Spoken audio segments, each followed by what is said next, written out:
but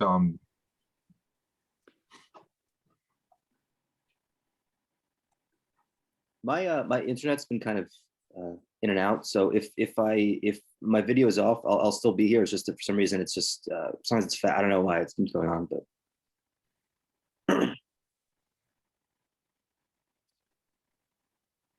All right. Well, we are short a lot of people right now, so. Yeah.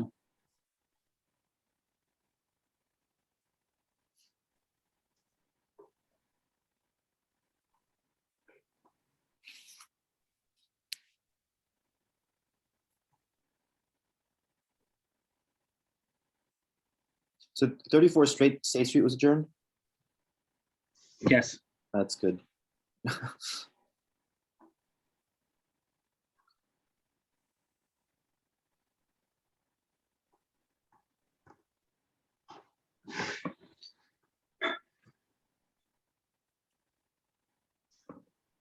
There's no like power outage, is there? I don't think so. My house usually gets the first one, so I feel like it was.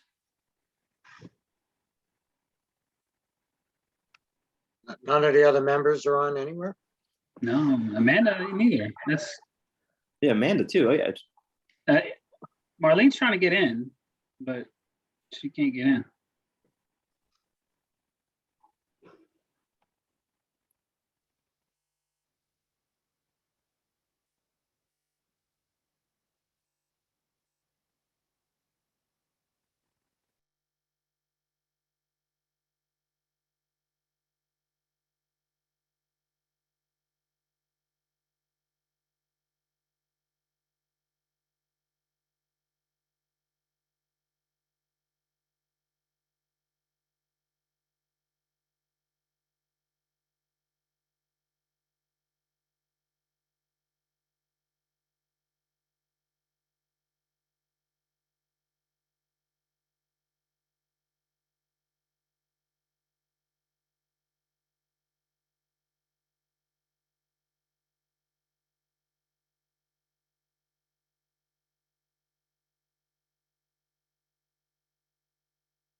Hi, folks. We're having some technical difficulties here, so you just bear with us a couple more minutes while we try to figure out what's going on.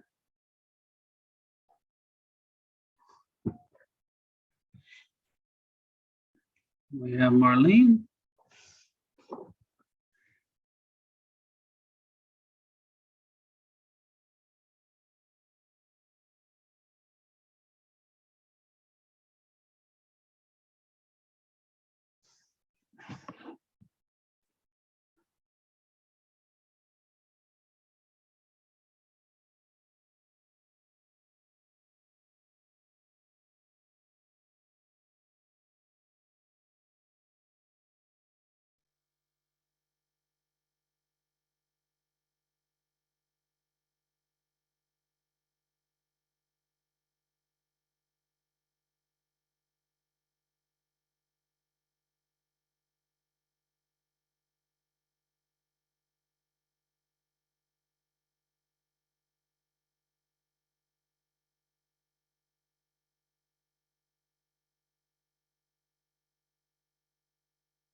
Hello, can anybody hear me? Yes, we can. All right, we have 4 people now. Oh, Joe, well, George is here too, but I can't get him on my computer. I'm on my phone. So I have to take my hearing aids out. And you need to take them away from here. I'm going to. And then I will be able to get audio. In theory. Hello, hello. Can you hear me now? Yep. Yes. I can't hear anybody. Hearing aids back in. Hello, hello. Okay, Hey, can you hear it? Nod your head if you can hear me, because you can hear me. I can't hear you though. Sing me a song or something. Say something. Words? No words? We're not gonna No, sing. nothing. Okay. no words. No words. Oh, I'm going to sign off and sign back on, and because my hearing aids are leaving the room so that I can get the speaker on, so George can be here too. Okay. Is Amanda here? Where's Amanda? Amanda's not here. Yeah, that's a really good question. I'm not sure. She hasn't texted me. This is.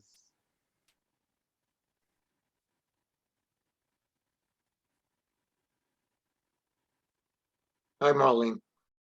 Hi, Joe. How are you? It's been a very difficult day and night. We have so many people right now without heat and living in bad conditions. We're Oh, working no. on trying to get people out of homes. and get Hello. them some shelter. Wow. I'm getting phone calls as we're I going don't hear along anybody. by the police, How like do I make it? every couple of minutes for another I issue. just need audio. We can hear you. Just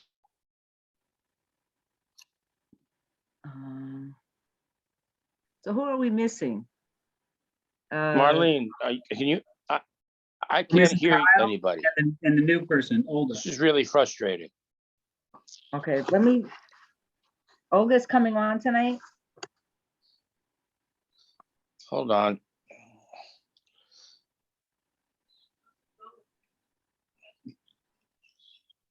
I'm trying to figure out. I can't. I have no audio.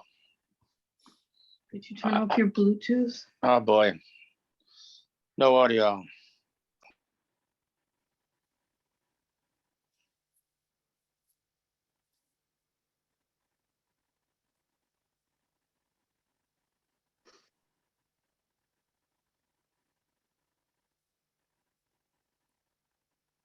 Ms. Benzenberg, you have your hand raised. You wanted to ask a question?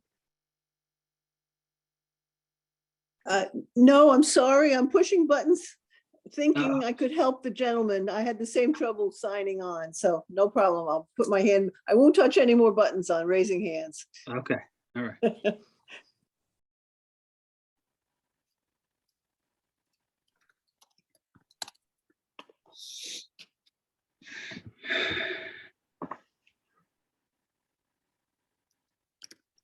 I'm not sure what's going on with Amanda. So,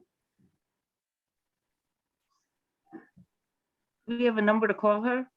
I do, yeah, I just called her. Oh, I'm not sure what's going on, to be honest. She's normally, I hope everything's okay.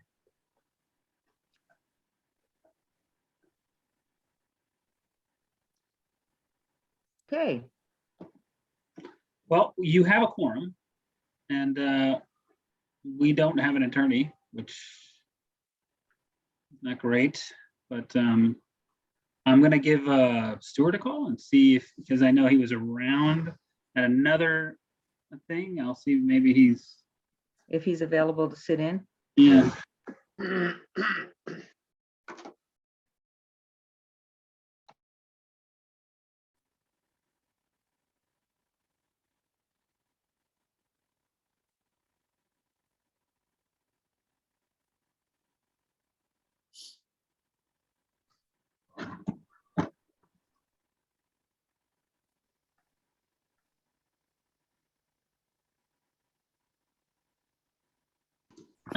Okay, Amanda has just texted back. She's got computer issues too. So she should be on her way.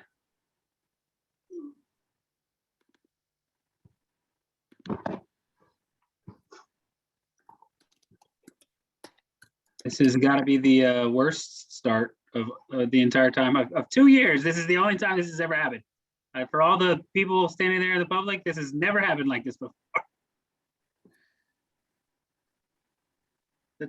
Pretty good track record. for- It's a good way to start the year off.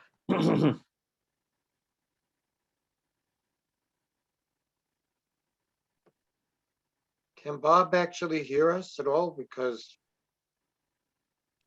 right now, the only, Marlene, you and Mark are the only ones that actually can participate at this. Right, so we don't have a quorum. Hi, can you hear me now? Yes. We can hear you. Hear us? Oh, and I almost hear you. Oh, good. Somebody talk. Can you hear us? I hear everybody very, very low. Oh, I'm so sorry, guys.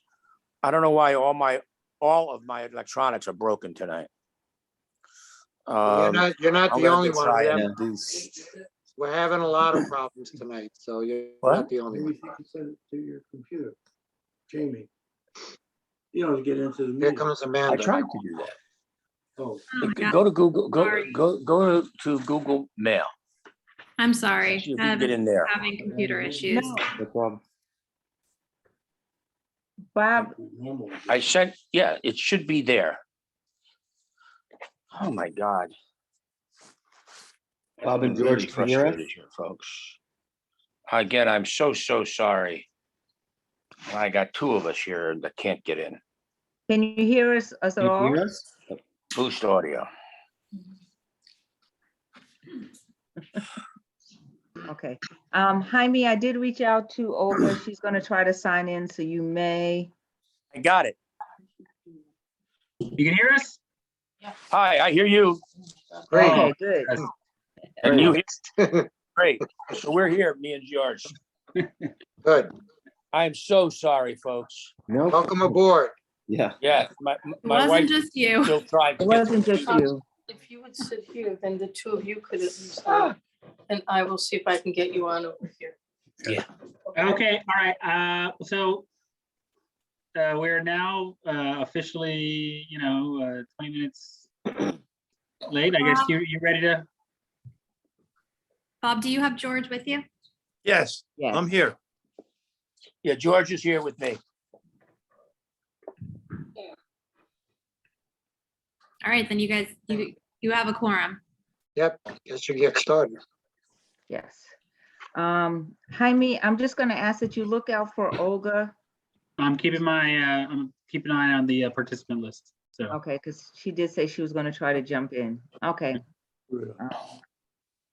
Start video. Turn off backgrounds. None. Go like that.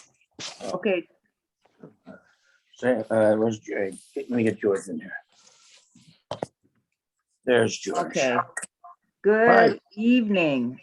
We apologize for the delay. We have had some technical difficulties on this first zoning board meeting for the month of January. So good evening and welcome to the January 11th Zoning Board of Appeals regular meeting. And again, we want to remind everyone that due to the ongoing public health and safety concerns associated with the COVID outbreak, the board is meeting via video conference using the Zoom platform in accordance with our governor's orders. There's no public participation in person tonight. Rather, the public can watch the live meeting online through Zoom. Notice of tonight's meeting was published as required and You hear okay? on the village website. Bob, you may need to mute. Okay. The web notice included instructions for members of the public to access the meeting and participate in any public hearings. Comments will only be taken during the public hearing portions of the meeting as usual. Please remember, in order to participate, please do the following. Members of the public attending online via the Zoom app may use the raise hand feature at the appropriate time. If you would like to make a comment, the feature is located at the bottom of the screen. Those attending via telephone can press *9. The meeting host will see that your hand is raised or that you have pressed *9 and will unmute those waiting one at a time so that you can speak. Lastly, comments can be emailed during the meeting to jmartinez@villageofosning.org. That's Jaime Martinez, and that's JMartinez@villageofosning.org. Any written comments will be read into the record. Please note that tonight's meeting is being recorded and a video and transcript will be provided at a later date.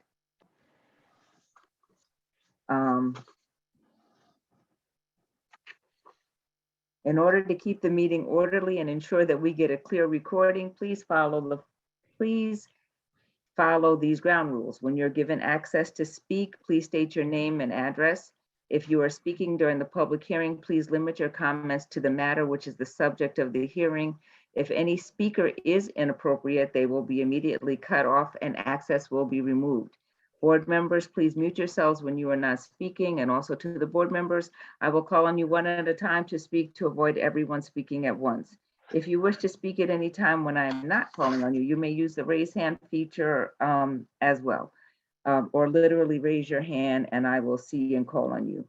Right now, for the purpose of voting, all vote motions will be, we'll use a roll call vote to ensure that the record is clear. Thanks for everyone for your patience again on tonight with our technical difficulties and your patience as we continue to navigate through the Zoom meetings. Lastly, we are going to start with a roll call vote. I don't know, we do have an alternate member that was, oh, she is on, she's on. That we can move up to participate, Olga Montes. So we will be doing a roll call vote at this time. There's no vote, just a roll call. I mean, a roll call, sorry. So Marlene Cheatham, Here, Bob Durayo. You guys need to come off mute, Bob.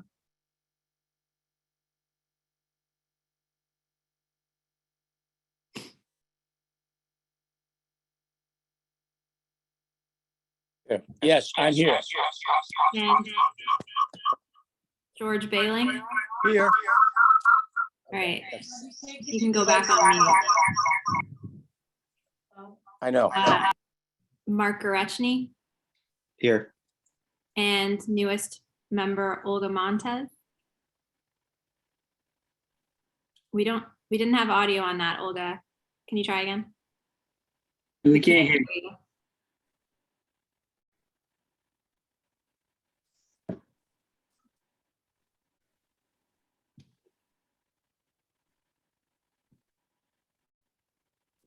Maybe just try one more time. I am here. Oh, hi, Stuart. Oh, hello. Thank you, Stuart, for coming so quickly. Thank you. Appreciate it. Just had to walk up a flight of steps. Don't worry about it.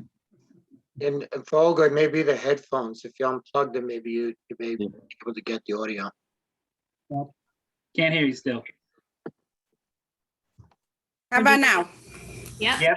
Okay, so Olga is here. And for purposes of voting, I think Olga, depending on what the type of application is, as long as you're up to speed on any continuing applications, you can vote, and for new applications, you'd be qualified to vote.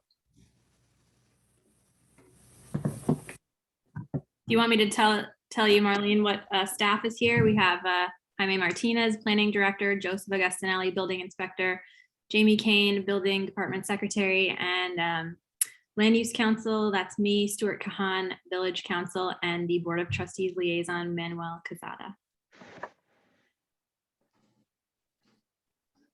You muted, Marlene. sorry, I'm just talking away. Absent tonight is Kyle Beckley. He is unable to make tonight's meeting.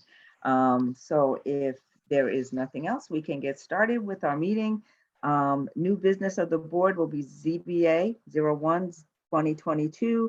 And as we have been doing lately, we're going to ask Jaime Martinez to give us a snippet as to what is going on, with this application from 127 Cedar Lane. Jill Benzenberg is the owner, and the applicant is seeking an area variance for the rear yard and both side yard setbacks. Yeah, so the applicant is here trying to legalize a previously constructed deck in their backyard. As a part of this application, they're also going to be removing some of the impervious surface on the site to lessen the impervious surface, but they're not increasing it. You're And okay. even though they are making a change and it's shown in the plans, that it doesn't require a variance. These changes that they're trying to get legalized are essentially precipitated by the Tyler revaluation that was done a few years back. They, at that time, they saw that there was a deck, and so the tax assessment went up, and as a part of that process, they needed to go and get everything legalized. So they've been going through it for a little while, but that's kind of the start of the process. So with that, I'm going to bring in the applicant. Right, okay, so to be clear, and just that the deck has been built and has been there for, we don't know how many years. It's been there for some time. The applicant will tell you, but I think it's been there for like maybe 20 years. Okay. More. So It's a legalization, so it's already. It's just a legalization, right? So can we just be clear, Joe and Jaime, that what is the setback that we're actually looking at? Because I know that there was some. Yeah. So let me pull up the application. We got a brand new survey that details specifics here. So the applicant is here. We have Jill Benzenberg and Brian Crowley. Brian Crowley is the architect working on this. But essentially they need a combined side yard setback because the one side yard is fine, and then they need a rear yard setback. So the rear yard setback is essentially, it's a 30.8 feet is what they have. And let me just see if I can pull up the zoning worksheets. So what they need is, in the combined side yard, they need 12.5 feet. They have a combined of 32.5 right now, and so they need a 12.5. Are you trying to share anything? Because we can't see. That makes a lot more sense. And I just want to be sure that the both side yard, that we're all in agreement about, because this the zoning worksheet. Yeah. So here's the updated survey. Can y'all see the survey? Just make sure I'm sure. Yes. Can you All right. zoom? Mhm. Thank you. Okay, so the added up is 12 the existing is 11.1, and then the existing is 21.4. So the new deck actually is less than what the existing house has. What they've posted here on their zoning worksheet is the setback for what the house is, since the deck is smaller in dimensions than the actual existing conditions have. So if that's not the right approach here, then in the alternate, you could just go and add up 12 and 23.1, which would be a 35.1 instead of what they proposed, which is a 32.5. So that's the discretion of the board. The rear yard setback is 7.8. What they have here is a 32.8 foot setback. The required setback here is 40. So the actual, because before their judgment from the deck, so that old zoning worksheet is a little out of date, but the actual measurement that you would need to apply here is 30.8. So the 9.2. variance that they need is going to be 9 feet and 4 inches. Yeah, it's like 9.2. 9.2. Yeah, I They're not- think it was because the survey, they just had the survey updated with those dimensions just the other day. So I guess the worksheet just needs to be adjusted to match the survey now.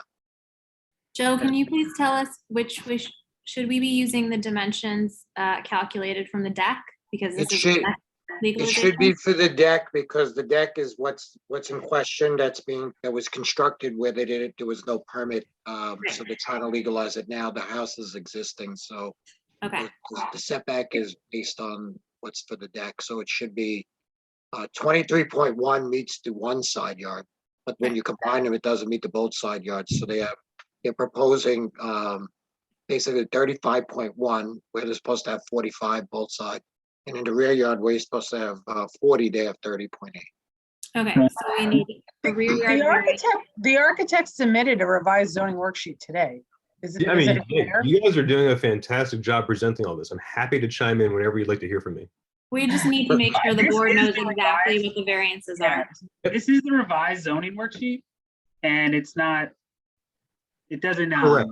Yeah, correct. doesn't Because I correspond didn't. with, I think what Joe just said. So, what Joe's saying is the variance that you need is actually not 12.5, but in fact is just, I think 9.9. 9, yeah. Yeah.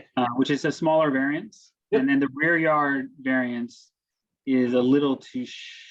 It will be 9.2 in lieu of 7.8 if we're taking it from the bottom step. Yeah. That's exactly right. So, Yep, I'm in total agreement with all that. Okay, good. all right. And then this area, that part that they are proposing to get rid of, this little section of asphalt. Which we have no problem doing, but I guess technically, as far as the zoning board of appeals is concerned, we just need the combined side yards in the rear, I believe. Right, that's because the driveway, right, and the parking area are all existing. The deck doesn't increase the impervious surface because stormwater would penetrate through the deck. But the only issue that we had was that area that was created along the front of the property. So if you're removing that, it won't have any factor in the increase of impervious surface. What's there is existing. It was not something that was increased as part of this application. Good. I'm sorry. I just want to clarify. So both side yard, the requirement is 45 and theirs is 30.8. That's what we're working with, correct? No, that's 35.1. That's the both side yard. It's adding the two side yard setbacks together. The rear setback is 30.8 is what they're proposing. And they're supposed to have 40, so they did a 9.2 foot rear yard variance. Oh, no, I got the rear yard is 9.2, but both side yards is supposed to be 45 Right, and they have 35.1. and they have 30. 12 and 23.1. Oh, okay. So they have 35.1. So we are requesting a 9.9 foot rear yard variance, excuse me, combined side yard variance. 9. So it's 9.9 both yards and a 9.2 rear yard. Yes, Right. ma'am. Okay.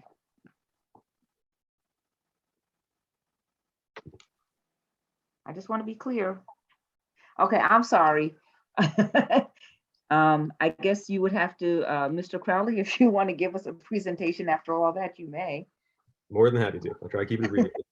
Good evening, Ms. Chairwoman, other members of the board, everybody else joining us. My name is Brian Crowley, architect representing Ms. Jill Benzenberg, who's the owner of 127 Cedar Lane. Just to give everybody a little bit of reference so they understand what we're talking about.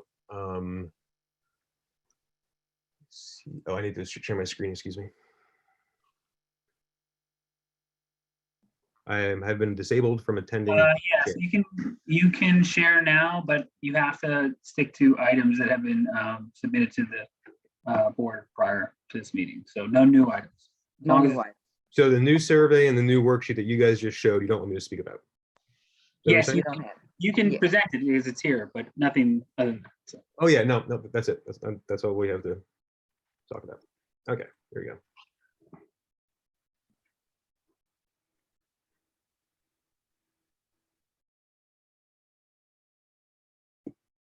Okay, we'll get Jaime out of the way. Over there. I'm here, yeah. Okay. So can everybody see my screen? No. No. Nope. Try this again. How about now? Yes. Okay, great. All right, so to provide a little bit of context, 127 Cedar Lane. You know, here we are coming up Highland Avenue, and you get to Cedar Lane.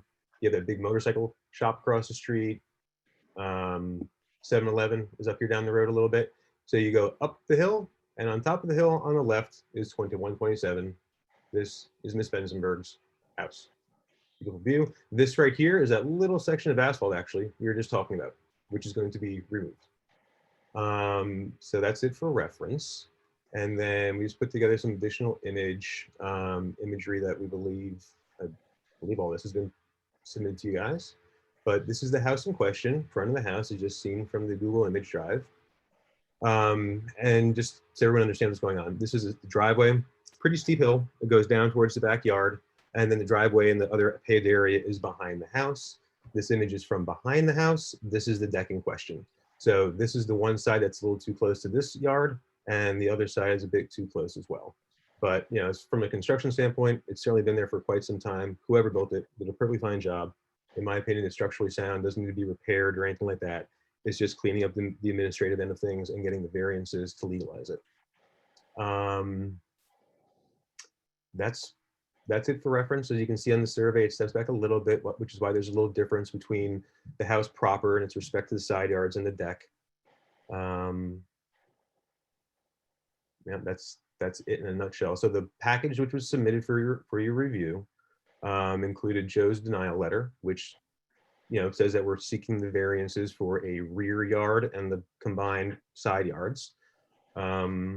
Which is what we're requesting tonight. The package itself, this worksheet here has been updated at the request of the building department to omit the one side yard variance and the impervious coverage. So I just highlighted them while I was waiting for the Zoom thing to kick off, just to kind of bring it to everyone's easy attention. So that has been changed. And then this was resubmitted. Find it. This is what we have in your package. And this is what has been revised, but as somebody has pointed out, these are not correct because I need to go back and just firm these up to 9.9 and 9.2 respectively to correspond with the updated survey information. And then the other item that was reproduced is what we were also just looking at, the survey with these two additional dimensions. So that's the reason there's an error in the worksheet. So we now have these revised dimensions. The worksheet can be cleaned up to identify the 9.9 and 9.2 variance requests respectfully. And everything else has kind of been discussed already. Happy to talk about more detail, but I know you got a late start to your meeting, so I don't want to belabor this any more than I have to.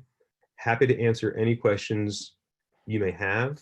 And just so everyone understands, what Jaime was mentioning is this one area right in the front. So that's 77 square feet of asphalt that was dropped there. This portion, that will be removed, reseeded, reestablished as lawn. Other than that, as far as the site is concerned, everything else would remain as is, as it has been for God knows how many years at this point. That's the crux of it, everybody. I am happy to answer any questions anyone may have, but this is hopefully a relatively straightforward deck legalization. Thank you, Mr. Crowley. Are there any questions from the board? If there are no questions from the board, may I have a motion to open the public hearing? So moved. Mark Rutstein. And may I have a second?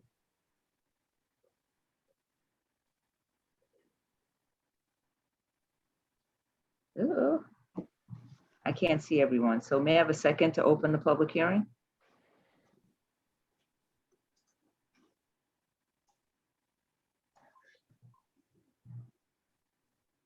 Bob, it looks like Yeah, you're- Bob seconds. Okay, thank you. We have a motion to open the public hearing. If there is no objection to opening the public hearing, we will stand with, we will have a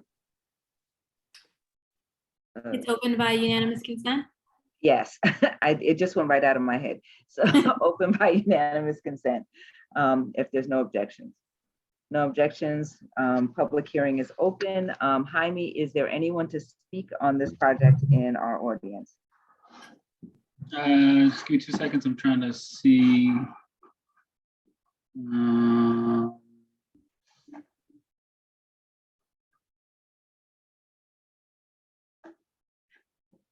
Nope. Nope. If there is no one to speak from the audience, may I have a motion to close the public hearing? So moved, Bob. May I have a Second, George. George, okay. By unanimous consent, if there's no one to object, we will close the public hearing at this time. Motion to close the public hearing has gone forth. Let us go through the area variance test. Okay. The first factor is whether an undesirable change will be produced in the character of the neighborhood or a detriment to nearby properties will be created by the granting of these 2 area variances. No, it's been there for years and it'll just be the same properties. It's always, not always, but essentially has been for decades, it sounds like. Yeah, I agree. It's nothing changes. Yes, considering it's a Yes. legalization. Yeah. The Olga, benefit, keep in mind, Olga, can you hear us? Yeah, you are a voting member on this application. It's a brand new application. And you are filling a need for, because we're missing a member, so you're a voting member today. Okay. yeah, so you can also participate so- in the deliberations if you, Yes, if you have questions or need additional information. yeah, Okay. definitely. Mhm. All right, the next factor is whether the benefit sought by the applicant can be achieved by some method feasible for the applicant to pursue other than area variances. No. No. No. No. Essentially, the patio has been there for a number of years, and she is actually legalizing something that, pursuant to the tax audit that was done recently. Right. All right. The requested area variances are substantial. No. No, So- actually, we decreased the amount of area variance after much deliberation. So I Right. think that makes it a little easier. Yes. Part of the, Well, that was just based on an accurate survey. I mean, yes. oh, They're helpful. not anything that the applicant did. No, but deliberation and an accurate survey helps. Yeah, Very I nice. mean, considering that, what would you consider the applicant, the impacts in this situation to be? In terms of None. No substantiality, impact. No impact, None, yeah. minimal impact, if any. right? Mhm. Okay. All right, next is the proposed variances will have an adverse effect or impact on the physical or environmental conditions in the neighborhood or district. No, again, it's the same building and structure as it's always been, so. No. No, not at all. In fact, the extra green space in the front is actually an enhancement. Right, that was not part of the application, but yes, it will increase her impervious surfaces, but the deck itself has been there for a number of years, so. Yes. All right, and lastly, the alleged difficulty was self-created. Well, no, it was there when they bought the house. Well, we I don't can know that we assume- know that. We don't know that, but we can assume that even if it is, it really is not Jermaine. right germane to this case. Okey doke. Thank you. Okay, that's all of them. May I have a motion in light of going through the factors to approve the area variances for the rear yard and side yard? George, motion to approve. Bob, second.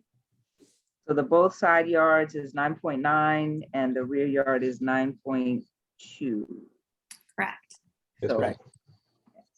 So, so- we have- Yeah, you had, George, you had George a motion by Bob George. second. Yeah, Bob second. And the roll call is Marlene Cheatham, aye. George Bailey, Aye. Bob Dario, Aye. Mark Gorechny, Aye. and Olga Montez. Aye. Okay, unanimous in favor. Okay, Ms. Benzenberg, thank you. Have a good night. Go enjoy your deck. It's kind of cold, but I'm sure that you will enjoy it in the summer. Got a Thank killer you. review. I'll tell you that much. Killer review. Thank you so much. Thank you, Brian, too. All right. Thank you, everyone on the board. Have a good evening. Okay, Mr. Have a Crowley. good evening. You Thank you bet. very much. Bye-bye. Bye. Thank you again.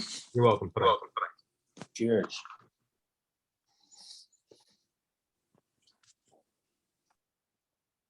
Up next is ZBA 020-2022. Is that still on? 3 Sherman Place. Believe Yeah. it is. Okay. So we Applicant is have two seeking- applications. We have 2 Sherman and 3 Sherman. 3 Sherman's still on. 2 Okay. Sherman, I think, is actually not even in this board, but yes, 3 Sherman is definitely still on. Applic- Mhm. So the applicant is proposing to build a new house on a subdivided lot. The lot was subdivided several years ago, but it's now being constructed by a new owner. So the original owner was like, I think, Crore Development, and they sold it to the new entity, which is proposing development on it now. The lots at the time of construction were sort of irregularly shaped at the time of subdivision. So they're much wider and much shallower. They're conforming with the S75 zone in that they are over 7,500 square feet, but they're just not a normal sort of depth and width, which is part of why they're having to come in front of the board for variances. The approximate depth of this is about 97 feet wide and 85 feet deep. And to be a conforming lot in the S75 district, it would actually have to be 75 feet wide by 100 feet deep. So it's sort of swapped. And with that, I'll bring in the applicants. Jaime, do you know if we were able to find out, is there a variance in the front yard as well? There is, yeah. Okay, because that wasn't on the zoning worksheet. That's why I'm asking. Mhm. On the original zoning worksheet. Yeah, they'll need to resubmit, as a condition of a building permit. Okay. And I'll make sure that, by the way, on the last application on 127 Cedar, that they Okay. also have as a condition of their building permit that they resubmit a zoning worksheet that's accurate. Okay. Yeah, we have John Whitehort here. If you could turn on your camera. And I'm trying to see if there's. Is this the whole team? Yes. All right. All right. Good evening, everyone. Good evening. We are we're going for a front yard and a rear yard setback. One of the problems we had in designing the home is that the lot is extremely narrow. So we're attempting to put a house for the modern homeowner in today's environment where they possibly want to have a home office and a place to park the car off the street and everything else. So the only thing that we couldn't fit on there is the front portiere, the front steps, and the rear deck. And this is why we're seeking the setbacks that we're looking for. Okay, I understand the rear setback is 11.8 feet, but I don't know what the front yard setback is. Well, the rear setback, the proposed rear setback would be 18.4 left over. We're attempting to build 11.8 over the line. The front would be 16.4 feet. That would be to the edge of the steps or the edge of the steps there. I think it's 13.7.5 feet is what you have listed here. Yes, I'm sorry, 7.5. That's correct. Yes, which would reduce it down to 16.4 instead of 30. Yeah. I did submit today. Unfortunately, I forgot the zoning worksheet when I sent these prints in after we corrected them. And the zoning worksheet did come in today, but it was too late. That's all right. It'll be easy for you all to submit that. So, condition of a building permit. Mhm. All right, so to clarify, so that everybody on the board can see it here, they have a deck in the backyard. The rear portion of that deck is 18 feet, 3 inches. So that is the requirement in this district is It's 30. 30? 30 30. feet. 50? I'm sorry.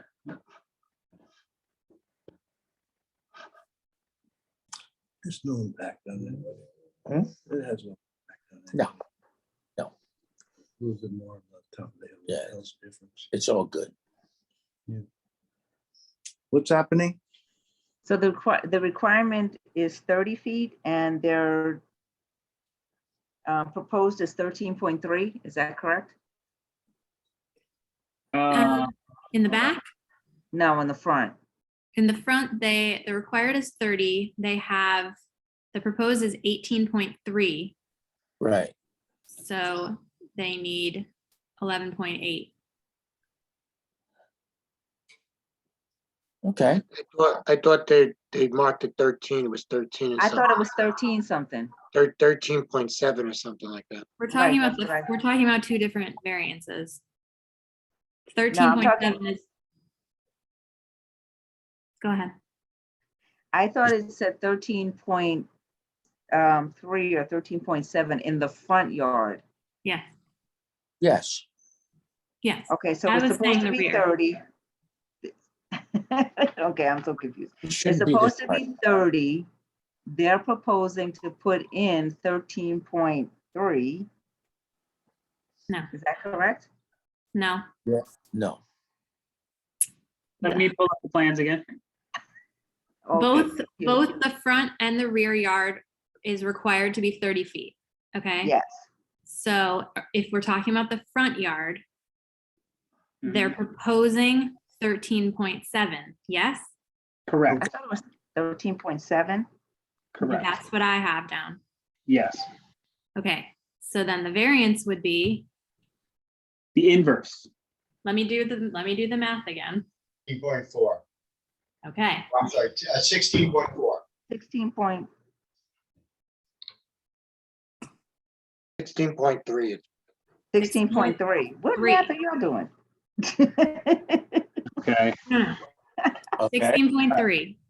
So Okay, that is the front yard. right. For the rear yard, again, required yard is 30 feet. They are proposing 18.3. 18.4. 18.3 or 4? 18.3 or 4, please, can the applicant confirm? okay, it's 18.3, right here, it's written 18.3. Okay, Thank you. So then, again, the math. 30 minus, 11.7. thank you, 11.7. Right. That's that. So that's what they're asking. Yep. Great. So again, so when the thing to note is that the average lot in this district, to be a conforming lot, has to have a 75-foot frontage, and 75 feet would require at least 100-foot depth to get to the 7,500 square feet, right? 75-foot frontage. This lot has a 97 foot frontage. So it's sort of as if you took a normal width and depth lot and just spun it. And the resulting is an 8,000 square foot lot, but that's part of why they're not having any issues with their combined yard or their side yard. And instead they're dealing with these sort of issues of the front yard. Now, it's worth noting that the house itself, the principal structure, part of the structure is not that close. But the stairwell, because of the way the code is defined here, the stairwell is part of the principal structure, and it's the stairwell that encroaches on the front yard, and it's the deck that encroaches in the backyard. Mhm. Okay. Okay. Do we need to open a public hearing? Always. Are there any other questions from the board first? No. No. No. Okay. If there are no questions from the board, then yes, I need a motion to open the public hearing. So moved, Bob. Second, George. And if there are no objections, by unanimous consent, the public hearing will be open. Public hearing is now open. Jaime, is there anyone to speak from the public on this matter? No. If there's no one to speak on this matter from the public, may I have a motion to close the public hearing? So So moved. Oh, Mark and Bob. Motion by Mark, second by Bob. Okay. If there's no objection to closing the public hearing by unanimous consent, the public hearing is now closed. All right, let us go through the area variance factors. Do you guys have everything you need from the applicant? I know they only spoke for a minute or so. Yeah, we're all good. All right, just checking. Everybody okay? Yes. Yeah. All right. All right. An undesirable change will be produced in the character of the neighborhood, or a detriment to nearby properties will be created by the granting of the area variances. No. Nope. Tell me why. Actually, because it is a small lot, it is already a small lot, they would need an area variance. It doesn't, and it's really stairs and not the main building. So we're looking at, though it is what is being built are actually the front and the rear of the building. That is not the main house. So I think that it doesn't really cause a big issue. I agree. agree. Agree. All right. The benefit sought by the, again, just want to remind Olga again, this is a new application, so just, yeah. So you're voting. I'm soaking it all in. Okay, I figured. Okay. The benefits sought by the applicant can be achieved by some method feasible for the applicant to pursue other than area variances. No, because the parameters are, for what they're asking for, are set by the strange shape of the lot. So there's nothing else they could do differently. Short of building a tiny house, I'm going to say no.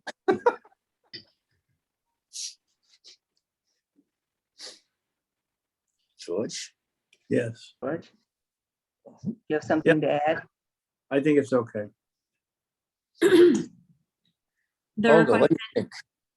Sorry? I agree. My thought was the same. Unless you're going to build a tiny house, you're kind of doing the best you can with this odd shape space that you have. Cool.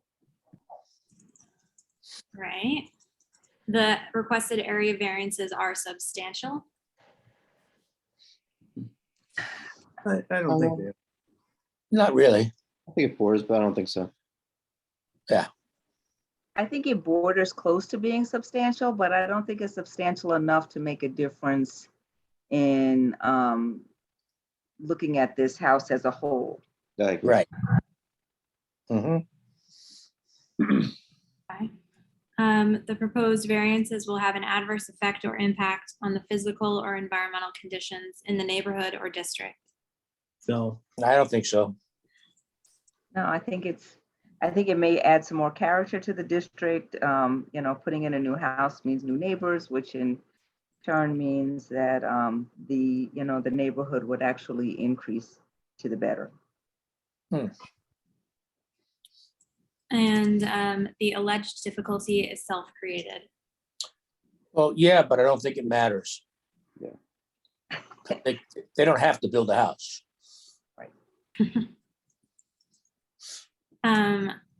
Okay. And I just had a question, just in terms of, if you don't mind, Marlene, if I could ask a question. Since this was, a subdivision that was created, I'm assuming at some point in the past few years with the anticipation of all of these lots being developed with houses on them, is there a plan for the rest of the lots to be developed? Like, what's the plan here? I'm curious what's going on with the rest of the lots, if the applicant could answer that. What we want to do is, we want to kind of use this house and put 3 other houses exactly the same on all 3 lots, 3 remaining lots. So are we, God, Do you anticipate having to have all 3 lots with the same zoning issue? yes, because in fact, the lot behind it, so you have lot 2, 3, 4, and 5. 2 and 5 are the largest, which we can get the house on the actual area, but the steps and the deck will not be able to get on there. But lot 3 and lot 4 are even smaller with the configuration. So the back wall, we're going to keep the front wall of the houses all at the 30-foot setback, and we're going to let everything flow into the backyard so no other neighbors have to be affected by it. And there is a community park at the end. So the only people that are really going to notice anything is going to be the people in the park. The neighborhood itself, a lot of the houses and properties around there already have setbacks that are only like 10 feet from the house to the property line. So we feel we're not really creating a detriment to the neighborhood. We feel that we're bringing in new housing and going to actually improve the neighborhood. So you'll be back again. Yes, we'll be back again. And I guess I'm gonna ask this to Jaime and Amanda. Would it be more prudent for them to come in with all of the zoning changes needed for all of the properties moving forward versus coming in one by one? Well, it's up to them in terms of what their economics are, and I don't know the plan going forward in terms of what their development looks like. I was curious because I'm sure that this subdivision was a secret event, and I don't know how that was presented in terms of what the site, how the sites were presented in terms of the ultimate development. I was just curious if that was ever. We have a premise that we can share with you if you would like. Sorry, I didn't hear that. We have a premise of the lots that we could share with you where we want to put the houses in the future. I mean, I'm sure the village would be happy to see that, right? Yeah, I mean, I think, yes. So I think that it's really up to you. It's your call if you want to come through and start with the 3 of them. The one thing that I would note is that, if you do develop all of them at the same time, then you're potentially creating some additional construction challenges in that area. And so phasing it so that you're doing it one at a time, is going to have like a sort of an endless construction period, but it may be a smaller impact, and doing them all 3 at the same time would probably be a more significant traffic impact, but would take a shorter period of time. So like Amanda mentioned, it's really up to you and the economics of your project and what makes most sense. But once you have a good sense of what you're going to do, I would say please do come back to the planning department so we can sit with you and try to come up with a plan that that obviously works for you, but also works for the village. Okay. Well, the intent was 1 at a time, and then we were talking to the building department, and then they suggested possibly that we do the other 3 come into zoning on the other 3. So at this point, we want to get the zoning over with on all 3, but it doesn't mean that we actually have to build all 3 at one time. We can start off with the first one. Yeah, so that's the thing. So if you get the variances, they last for a year.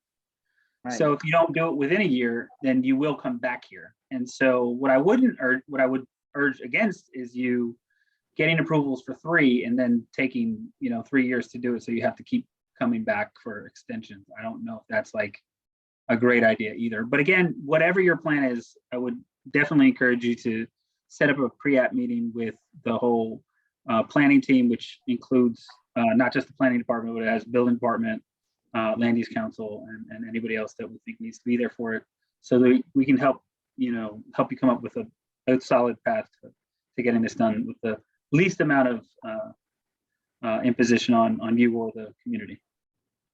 Cool. Do we need a motion to approve this? We need a motion to go through the factors first. You did the factors. Oh, we did already? Yeah, we did the Yeah, factors. Okay. it looks like Okay. I'd like to make it came out to approve favorable. this variance. Second. With the caveat that they will submit a new zoning form Yeah. to Yes. outline the corrected setbacks. Yes. Just one last question for the applicant before you take your vote. Not that it matters to the vote, but are you gonna construct this from scratch, or are you gonna be doing a modular? No, from scratch. We're gonna use truss. We're gonna use truss roof, truss flooring, but we're gonna build it, stick framing. And Great. just because I know that we don't usually encourage people to use the Q&A or the chat functions, and in fact, people should not use that, but we did get a question, is this a single family house or a multi-family house? And just to confirm, it's single family. It is a single family house. It is a single family. It's an important question. I think that people should understand that single family homes are, as of right, in the S75 district. The dimensions of this are not, and that's why they're here for variance. The only other place they're gonna have to go to get a permit to move forward is to get their BAR approval for the architectural reviews. They will, for those of you who are interested in this project, they will be in front of the Board of Architectural Review as well for their design. Cool. Right. Good. Roll call vote. Roll call vote to approve this. I'm sorry, you did the first and second already? I missed that. Yeah, it was Bob and George. Yeah. Okay. Surprise, surprise. Okay, Marlene Cheatham, Aye. George Bailing, Aye. Bob Durayo, Aye. Mark Gorechny, Aye. and Olga Montez. Aye. Okay. Motion carried. Thank you. To the team. I think it's Sherman Place Development. Thank you and have a good night. You too. Thank you very much.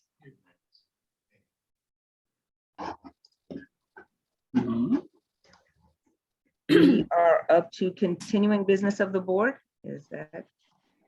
Yeah, so I should mention here, for anybody who's not here for 136, 140 Crore Avenue, there are a few other items on the agenda, but they are all adjourned. So 4 State Street is adjourned, 70 Crore Avenue adjourned, and 34 State Street is adjourned.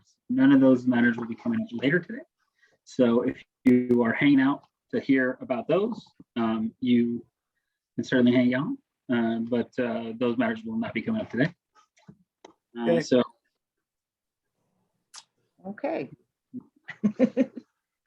So as for 136 Croton Avenue, I'm just going to give you the quick rundown. Let me get my notes here.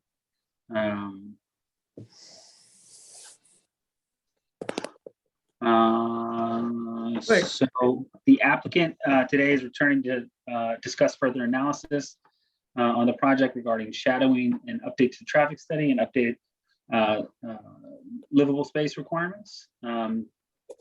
An important note, there have been a lot of comments from the community that have been sent in. I think some of those people are actually here today to speak as well, potentially. But there's certainly a lot of comments that were sent in.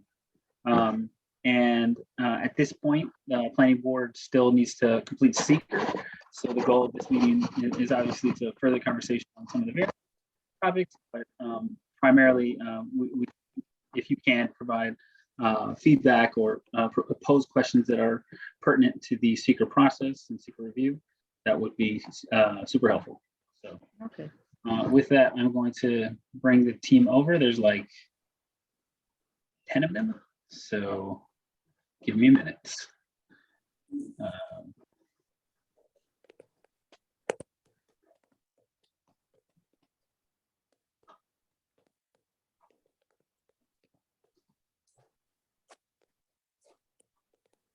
What are we doing?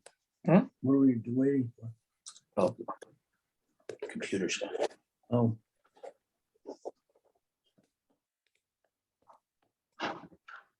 Good evening, Mr. Zarin and Mr. Apicella. And we have Jacqueline Tyler coming in. We have Franz Lockey from SESI coming in, and we also have John Fry coming in. Is there? And there's C. John Canning. So bring him in.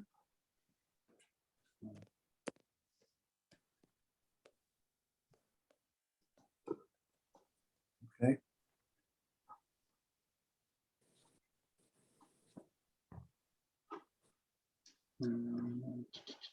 Okay.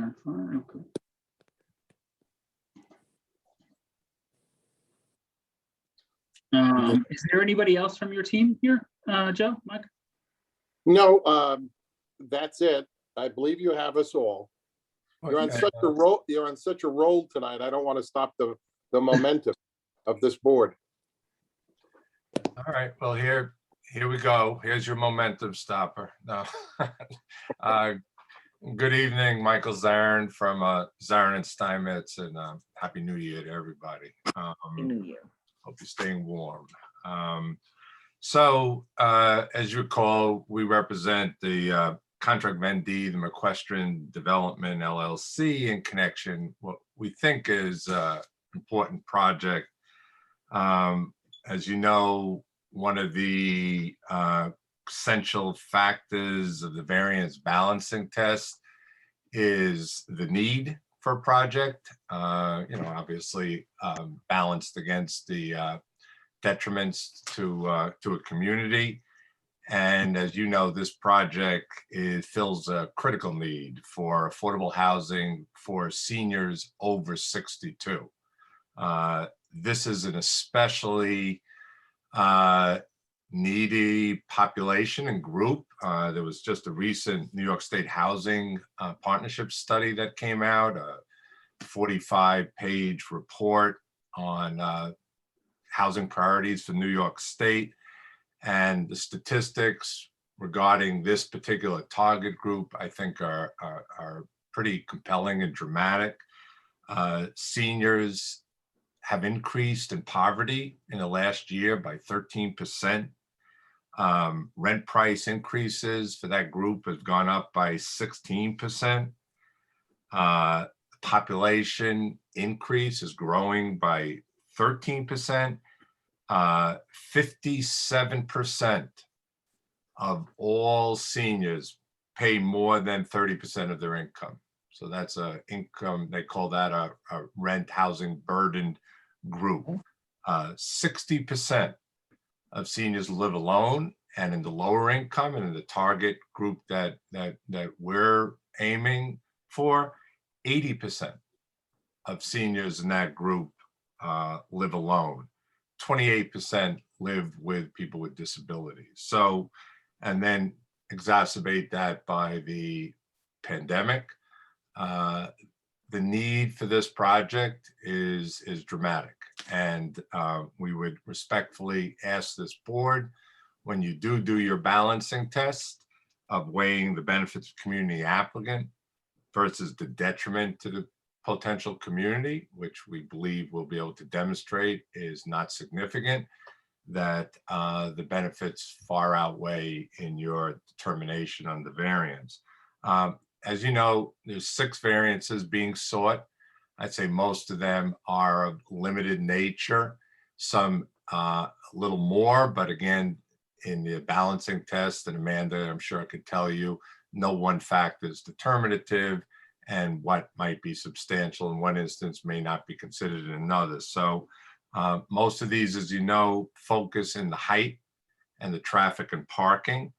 And in the dialogue that we've been having, you asked us to provide additional information pursuant to a number of questions and issues that you had.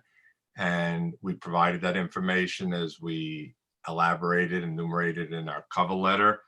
And that Jacqueline Tyler of Nexus Architecture will go through that.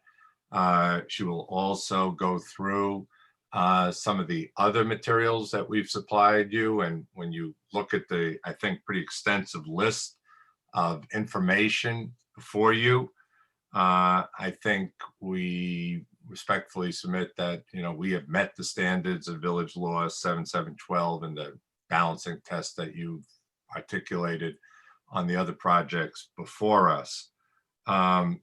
So, again, it's a difficult site, that, and that's another factor. The improvement to the conditions to the site, brownfield and the like, is another factor, the need and otherwise. So we'll go through, Jacqueline will take you through some of the impacts of the height and the parking and the traffic, especially that and then unless you have any other tangible information that you want from us, any additional materials that you want us to provide. What we'll probably be doing is going back to the planning board, as Jaime mentioned, finishing our secret process and the deliberations there, and then we'd be coming back to your board for hopefully favorable, positive determinations. So with that, turn it over to Jacqueline, I suspect, and let her dive right into it, and then we'll provide you input as we go along, and welcome the continued dialogue, obviously. Michael, wanna- before we go to the architectural and response, Madam Chairperson, and honorable members of the board, I would like to just augment very briefly. I know the time is getting late, but we'll augment very briefly what Michael said. And it's about educating ourselves about the program that we're working under here. This program is a New York State HFA program for residents 62 and older, not 55 and older. It is verified by a state audited lottery system whereby applicants apply with eligibility requirements. They are audited for eligibility by the state of New York and a designated certified recruiting agency. There are no school-age children allowed in this facility because it is precluded under the state law for this particular program.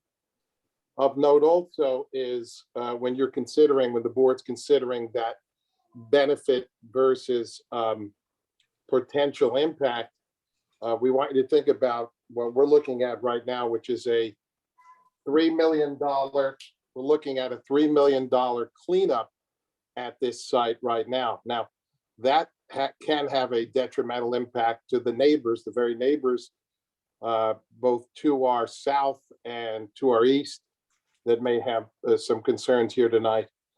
We're going to undertake that as part of this project, provide a much needed service with priority to the village residents first.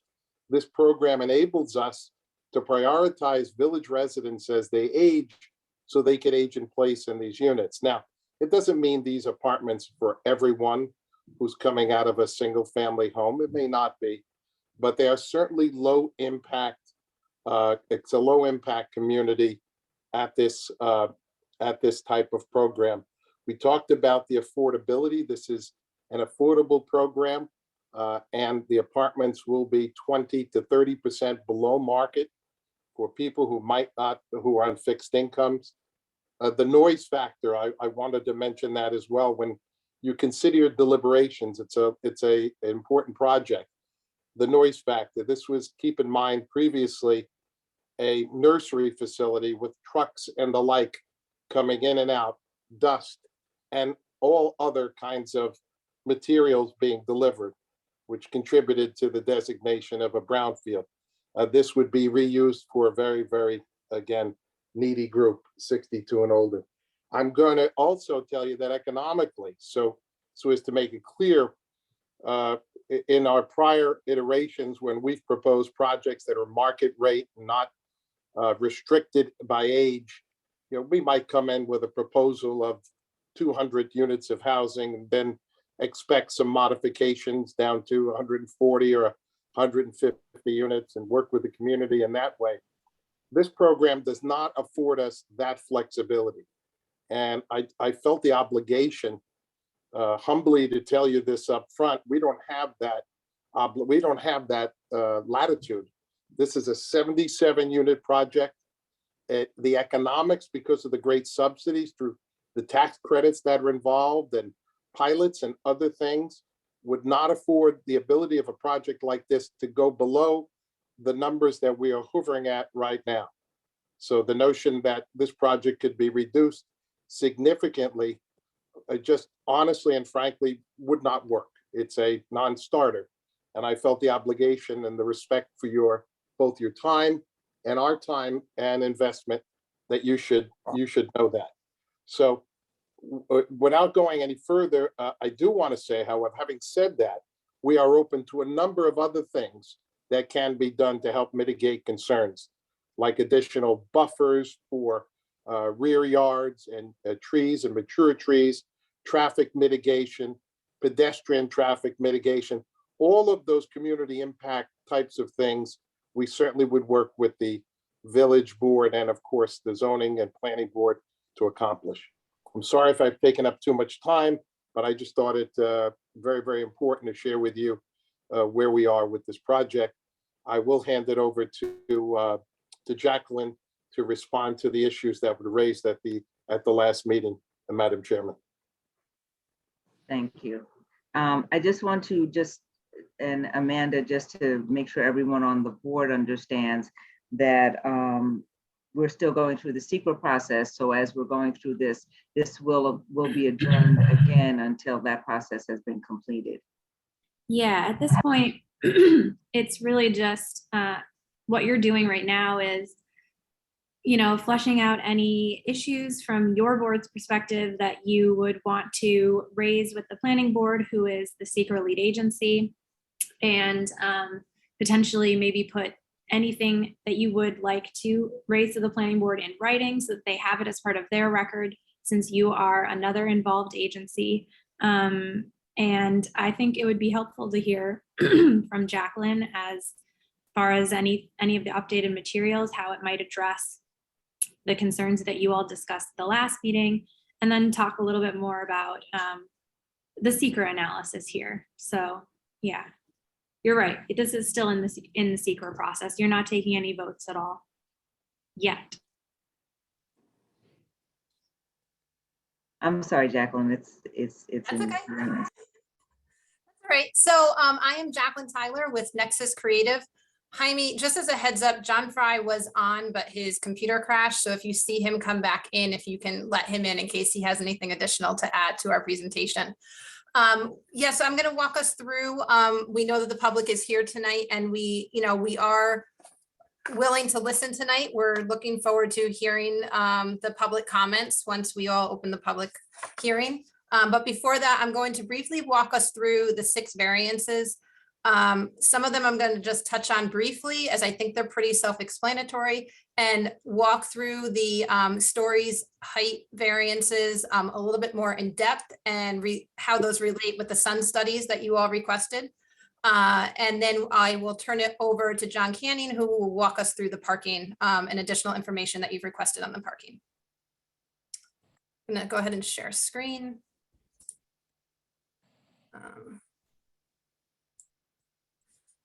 Okay, so as Michael pointed out, we do have 6 variances, and I'm going to flip through these quickly, and then I'll come back if there's any specific questions. I'm going to start with the unit variances, which are found on page 16 as the start of them on our submission. We are requesting for 3 specific units. That's the 1-bedroom unit A, 1-bedroom unit B, and the studio type C. We are requesting a 10% variance for this, a 6% for B, and less than a 2% variance for studio C. What you see in front of you tonight is our typical unit sizes for each type of unit.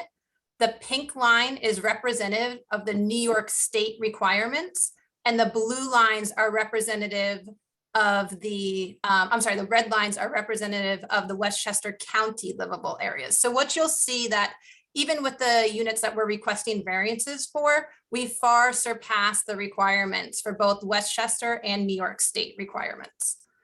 What is throwing this in is the livable versus habitable area. So I just wanted to touch on those briefly. Next up is the build to line. So I'm going to flip through. We have eliminated the variances in all areas for the build to line, with the exception of the corner of Prospect and Croton.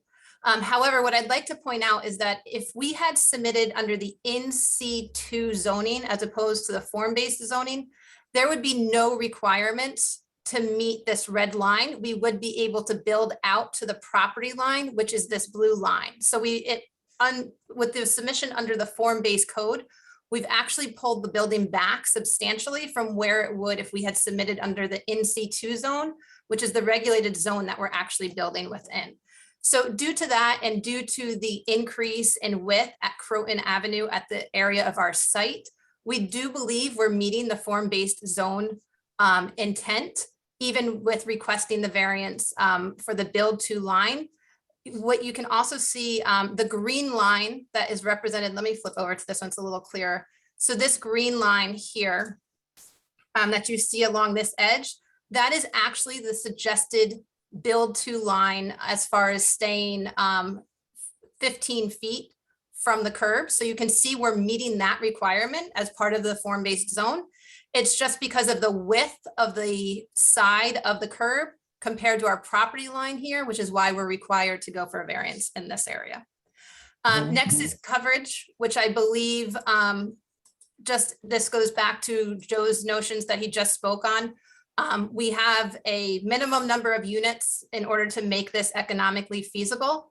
So as a result, we are requesting a variance for the coverage as well as the stories and height, which I'm going to jump into. So we have submitted, the village requested that we look at different methods in order to determine our height. Sorry, I'm just gonna flip back here. We did look at 4 different approaches on that, which you all have, again, are within your packet that you've received. So the 4 methods, we are actually recommending approach number 2, which requires a 16-foot 3-inch variance in regards to the height. We are also proposing 3.5 stories.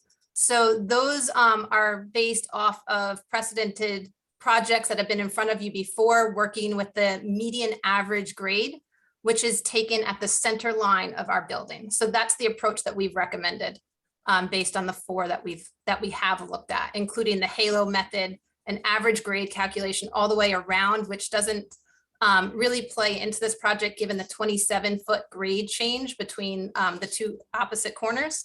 And then a 4th method, which resulted in no variance. And we all know that's not going to fly here this evening. So obviously we threw that one out immediately. So within that, one of the items that was requested of us last meeting was a streetscape, which we have provided within your packet as well. This top view is the Watson streetscape. As you head up the hill, we've included as many of the houses as we could to get on the sheet, as well as the Prospect streetscape along the bottom sheet. I do want to point out, because I do know that some questions have come up specifically about the height. And that the information may not be correct. Some of the comments that have been submitted, in particular, I know there's concern about the height at the corner here. I just want to point out that I know that there's been a number of 19 feet in regards to the residents at the rear of our property. I just want to clarify, we were granted permission to visit the site. The 19 feet, I'm not sure exactly where that was measured from. Based on our records, that may have been measured from the siding on the house. However, along this side, you have approximately 2.8 feet from the underside of the siding down to the grade. So the total distance from grade to the peak of this house is 23.2 feet. And as a result, we have less than a 3-foot difference between the top of the peak and the eave on our property of the proposed portion. Apartments being too small. Is there, should Thanks for there. I continue? Yeah, Bob, you have unmuted yourself. Did you want to say something? I'm sorry, I didn't realize I was unmuted, but since you're talking to me, I don't have a problem with the height. The only issue I have is after all the work that everybody in the village did to make all the zoning changes we just made, this developer is asking for height changes, parking changes, and minimum size of the apartment changes. And my biggest concern is the third one, the minimum size of the apartment. If they can reconfigure it so that they can meet Austin's standard for the minimum living space, I would be much more amenable to helping this project forward. I'm a 66-year-old man, and I don't want to live in a place that looks like a jail cell in my old age. We set the minimum standard for the minimum amount of living space for a reason. And I have a problem with someone asking for us to reduce that when so much time and effort was put into setting a standard that provides reasonable living space for one person. So That's my only big concern. The rest of it, I'm happy with. We So will, can we'll I- definitely- Can Go I, ahead. can I, I'm sorry. Sure. No, go ahead. Can I piggyback? And I know, Bob, that there were some issues, but I think at this point, we're not really at that space yet. So I'd like to be able to hear, Jacqueline go through the rest of, because we asked for a shadow study, because I know that there was some issues with the neighbors saying that they would, they would never see the sun again. And and the parking and the street study. So if we can kind of go forward into asking, getting some of the answers to the questions that we've asked, then, the discussion can go forward with the other parts of the project. But I think right now, I think it would really be helpful to kind of go backwards and get some of our answers from the last meeting, some of our questions from the last meeting answered. Sure, I'm actually almost finished with that part. So we have shown the streetscape, like I said, on both sides, so I believe that meets the requirements. We've also updated the rendering along this side. We just want to note that, again, based on our field measurements of the 23.2 foot height, you can see within this rendering that this peak of the gable, which as I stated was under 3 foot difference between the gable ridge on the residence and our gable. So you can see that that is located higher than this than the gable on the Watson residence. So we do have faith in the alignment of our program and the technology that we're using. And then I think the last item was Jacqueline, I apologize. Can I just call to attention something real fast? You said Sure. it was that 3 foot difference was between the eave and the eave, correct. So is the eave the peak of the gable? Because it looked like from the drawing that it was not the peak of the gable. It looked like it was sort of the bottom Side of the gable. Mhm. Yeah. So I just want to. The gable at the rear, these eaves, Yeah. and this gable. So can you go back to the drawing that shows from the side? Because I just Yep. want to clarify this because that's Sure. not what it appears to be on the drawings. Yeah, so if you can zoom in on that area. Sure. Yep, this portion. So the peak of the gable for the house to the left, and sort of, it looks like essentially the edge of the roof, which Yep. is not the lower. It's the eave. I'm sorry. I apologize. I referenced the peak, meaning the eave. Correct.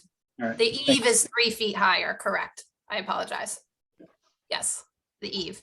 And so just to clarify, I'm going to pull up the sun studies while I'm speaking. But what we did was we took that measurement and then we have software that matches the alignment in order to gain that perspective. So these are the sun studies. They're provided on YouTube. There's a link on the web on your agenda website. So I will start with we have the equinox. So you can see the studies of the sun.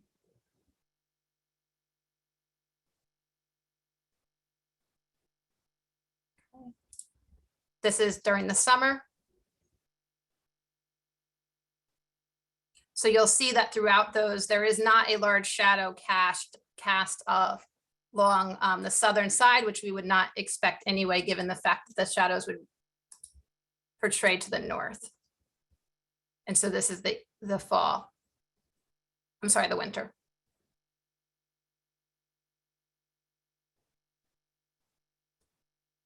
So that's where we are currently. I'm going to hand it over to John Canning for traffic. If there's anything you'd like me to pull up, John, while you're speaking, just let me know. Thank you, Jacqueline. Can everybody hear me? Yes. Good, thank you. So this is obviously an affordable senior housing development with an age restriction of 62. And it requires parking, obviously, but every parking space that you provide that you don't need is something that makes the project more affordable or more expensive, less affordable or more expensive. So one of the key things that we did do is we looked at industry data, and we provided you with a traffic and parking study. And in the industry data, we referenced the Institute of Transportation Engineers, who do surveys of parking at senior living facilities. And that data indicates that the maximum parking demand for a development of this size, based on national industry data, would be 46 parked vehicles, which is well below the 79 parking spaces that are proposed. In addition to looking at national industry data, we obtained and provided data from 10 sites around the Hudson Valley. Actually, one of them was on Long Island. They were for a similar type developments, approximately the same size. And but the major difference was the age restriction. They had an age restriction of 55 as opposed to 62, so they might have a little more parking. And based on that, the average parking demand for a development of this size would be 54 vehicles, which again is well less than the 79 parking spaces proposed. So from a parking perspective, I'm confident, and we believe we've given you the evidence to demonstrate that 79 parking spaces are more than adequate to accommodate a development of this type and this size, and that building additional parking spaces doesn't really help anybody if they're not going to be used. Regarding traffic, as you're aware, and as Joe mentioned, for many years this site operated as a successful nursery, which based on industry data generated approximately 10 trips during the weekday AM and PM peak hours, and approximately 60 trips during the busy Saturday afternoon peak hour. And as Joe mentioned, a considerable number of these trips were delivery trucks bringing product to the nursery, with all of the noise and fumes associated with that. The nursery had actually 4 curb cuts on the surrounding streets, one of which was right at the corner, and still is right at the corner of Watson and Croton. By comparison, the proposed development, which will be senior affordable with little or no additional truck activity, is projected to generate 15 trips in the AM peak hour, 30 trips in the PM peak hour, and also 30 trips in the Saturday midday peak hour. And it's proposed to consolidate the 4 access points into 3. Thus, compared to the former use of the property, the development will add only 5 to 7 trips during the morning peak hour, 21 trips during the afternoon peak hour, and it will actually reflect a reduction over the previous traffic generation activity at the site of approximately 30 trips on a Saturday. Our study indicated that these changes in traffic activity will have no perceptible impact on traffic operating conditions. And as I indicated, the project will eliminate the potential for nursery-related truck traffic, as well as the driveway that is right now at the corner of Watson with Croton Avenue. So those are the traffic and parking issues, and thank you for your time. I'd be happy to answer any questions you have.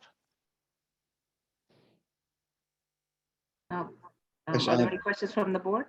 Mark? I have a question.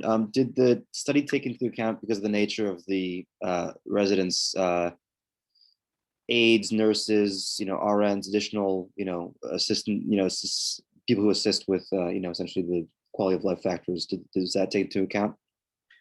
So this is, Joe, correct me if I'm wrong, an independent senior living facility.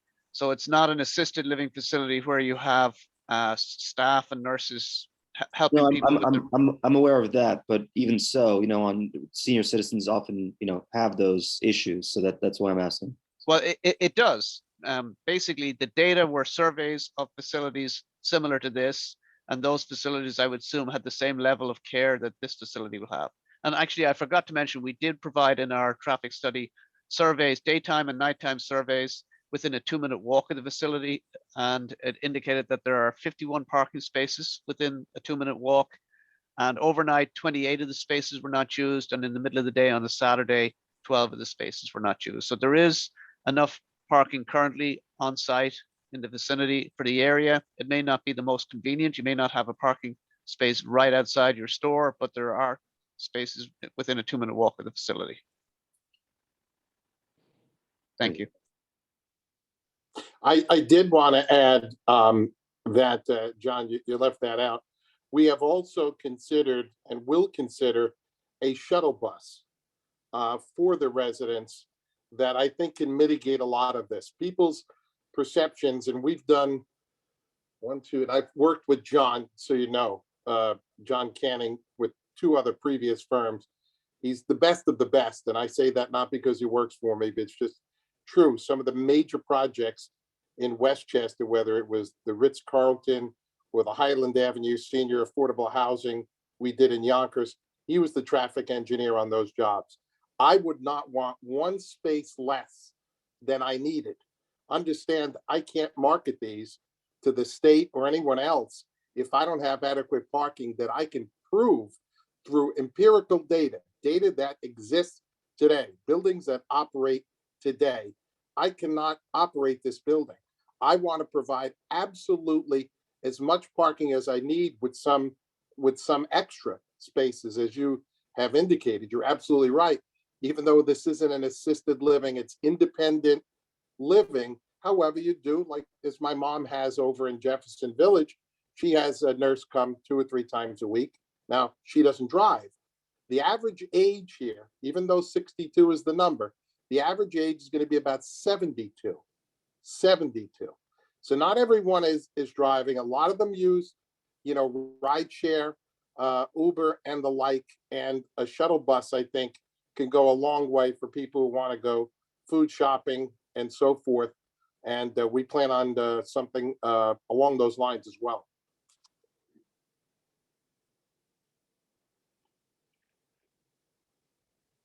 Is there anyone else to speak on this from your group? No, I believe the chairperson, I think, Cheatham, I think we're complete on our side, and we look forward to working with the coming back to you once the seeker and lead agency status is established. So I did want, if I can ask a question real quick here. I walked away. I'm not sure if this was talked about. There have been some concerns expressed by the community in letters about the turning due to the building setback requirement variance that you have on the left. So it's not meeting the other code, the form-based code, where you're sort of in the build, you're beyond the build to zone. So some people have expressed some concern that turning left from one side of the building will make it a little difficult to see. Can you talk a little bit about that? Certainly. We will be, and the New York State DOT will require for the access onto Crore Avenue, meeting all of the applicable intersection and stopping site distance requirements. As it happens, although the building is extending beyond the build to code, as Jacqueline has indicated, it's doing that because the sidewalk is extra wide there, and therefore the building is still more than 15 feet from the intersection and from the street. So it will not be impeding visibility. When you pull out on Prospect to look to the right, you'll be able to see past the building.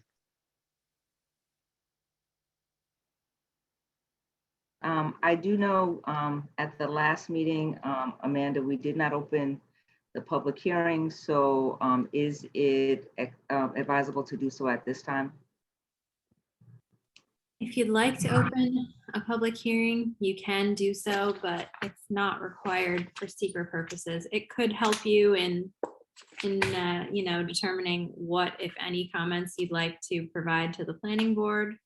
But as the public should be aware, there will be plenty of public hearing opportunities in this process, both before the planning board and the zoning board, even if the board decides not to open a public hearing tonight. Yeah, I would also note that staff is going to do its best job to try to communicate whatever comments we hear from the zoning board and any comments from the community over. But when you make a comment or you write a letter to the zoning board, it goes to the zoning board, it doesn't necessarily always get transferred over to the planning board. So it is really important that if you do write a note, that you address that to both boards. If you feel that comment belongs in front of both boards, and I would encourage you to engage in not just public hearings on this side, but public hearings on the planning board side, which to reiterate what Amanda said, has to make their decision on seeker first. And I think various residents know who we've met with individually and have visited their sites and have dialogue with them, we are always open to having on-site dialogue and going through any of the issues on the ground with members of the public. So that's an open invitation. Well, in point of fact, I've met with our next door neighbors over at the music studio.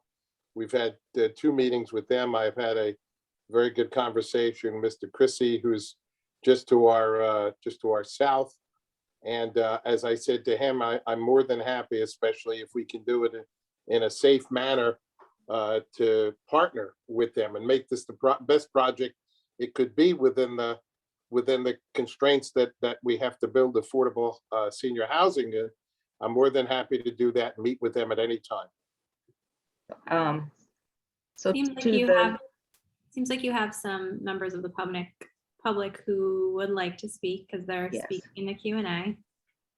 I do see. So to the board, at this point in time, I will leave it up to you if you'd like to open up the public hearing. May I have a motion to open the public hearing? So moved. We do have. We have a motion from Mr. from Mark. It's too late to say your last name, Mark. I'm sorry. I second it. And a second from Olga. If there's no objection to opening the public hearing by unanimous consent, we will open the public hearing at this time. I do know that there's a number of members from the public that would like to speak. So if there's no objection, I think that this would be a time for them to at least hear, some of their concerns. We do have letters that I know that have come out. I don't know if this time, Jaime, if we have the letters or the emails available, but I don't remember if we read them at the last meeting. We do have most of them, and I will acknowledge that I have in the past read where we have like one letter, but we have a lot of letters. And so I don't know if it makes sense for me to spend the next 20 minutes or so reading letters. So Amanda, is it feasible to say that the letters will be available on the website for people to read? Yeah, I think and the board will have access to all of the written comments that have been given. If there's anyone on that has already addressed us with a written comment, and they have additional that they would like to speak about, then absolutely, we'd like to hear from you, but understand that we will read every single written comment that comes before us. Yeah, they're usually read right when they come in, and they're in the record. They're posted on the agenda already. Usually, things only need to be read, when they're coming in during the meeting into the record. So just there is one letter that came in from Mr. Christie today. It is not posted. It came in today. Didn't see it till later in the day, so it's not posted to the agenda. So I think the rest of them are there. That one is not. Okay, I do believe Mr. Christie is on, so I don't know if he would like to speak, but I would, probably ask that if he would like to speak, then he may speak, and then we will again put his letter up for everyone to read. We are not taking a vote tonight. I do want to make that very clear to everyone that is on the line that is on here to speak. There will be no vote tonight. It is still going through the secret process, but we will be giving, some written information to the planning board for some of the concerns that we would like to see addressed. Okay, yeah, so we have 2 people with their hand raised. We have gotten several messages from a Matthew Foreman. The Q&A doesn't count as part of the public record, so it's not going to be added. So I would ask that people refrain from using the Q&A. Please, if you'd like to speak, raise your hand. If you can't raise your hand for one reason or another, you can send me a message in the chat or the Q&A, letting me know so that I can bring you on to speak. But I don't want people to have the impression that the Q&A counts as part of the record. Unfortunately, it does not. So with that, I'm bringing in Kimberly Cohn.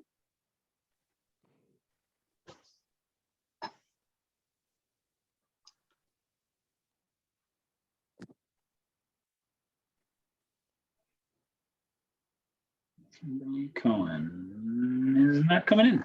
I'm not sure what's going on. All right, I'm going to try with Mr. Jim Creasy.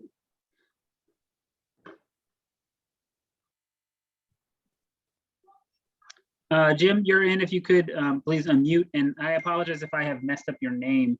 If you could tell everybody how to say your last name. Yeah, put the video on. Okay. Hi, how are you? Yeah, it's actually Chrissy. Wait, you're on. Sorry. I want to thank Mr. Martinez. I did speak with him last week, and he spent a good half hour with me going over the process. And really, you know, and I spoke with Mr. Epicella, hopefully I said your name right as well, you know, about some of my concerns, and like the bigger part of my concerns are related to the height of the building. And, you know, that comes from being right next door to it with that, you know, 4th or 5th level, whatever you want to call it, over in my backyard and the backyard of the people of Prospect. We're going to have 11 apartments looking over our yard. And if you take a look even at what Ms. Tyler had pointed out as far as their rendering that says Chrissy rendering, you could see like the windows start right at the corner of my house where my bedroom is upstairs. So that's concerning. It goes into our privacy. I'm worried about the light there. And, you know, how will it affect the value of my house? And again, it's one thing if we were a block away, and it's not the type of housing, but it's just that if I go to try to sell it, I'm going to have an apartment building literally looking right over my fence. You know, and I also want to point out too, that, you know, that's fine that the eave is 343 feet. And you know, you guys did come in and measure my house, and I believe it's 340 feet, but the peak of the building is going to be 350 feet. So when I look at the rendering, says Chrissy rendering, that is not, the peak of the building is not 10 feet higher than my house. It's about 1 feet. So if the eaves are right at the top, there's still another 7 feet that's not showing on the picture, then I feel that's misleading. And also, when I look at the rendering of Prospect Street, Mr. Inga's house at 15 Prospect Street on the Streetscape makes it look as though his house is actually equal to the new apartment building that's being proposed. And his house is actually 6 feet further, 8 feet further down than mine. And I don't know if they went over and talked with him or not. So he's going to be overwhelmed by this building from his patio. If you've been over there, I don't know if you have or not, but there's a lot going on there. I mean, in my personal feeling, obviously, because I'm affected by it, and my neighbors going up the hill are going to see this building from their yard. They're going to have a loss of privacy, and that, you know, the size and height variance are massive, and they're making the top floor apartments overlook all our yards and taking away from our privacy. And they're a huge detriment to the enjoyment of our own properties. You know, there's no additional offset being offered to move it back from the property. And I understand that you're saying that you can't do that, but it creates a situation where these apartments are looking right over my yard. You know, so that's a major concern to me. And this is all in my letter, and I put a little bit more detail into it. And then I agree with Mr. Dario, like the habitable space. I mean, it's concerning that we'd want to give seniors less space than they should have. And like, I would assume, like you said, that Austin went through a whole procedure to come up with the time, to come up with the space and everything like that. So like, it's concerning, like, why should we lower our standards because the state and the county have? So again, like, you know, when I look at the variances, I mean, they are substantial. I think the applicant recognizes it in its application. And if they are allowed, you know, it is a detriment to the residential neighborhood to the south of it. We will have apartments looking over our property.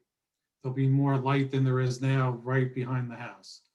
So I'm very concerned about that. And, you know, also like a number of my neighbors have complained, they're just getting out of the hole from the previous housing bust.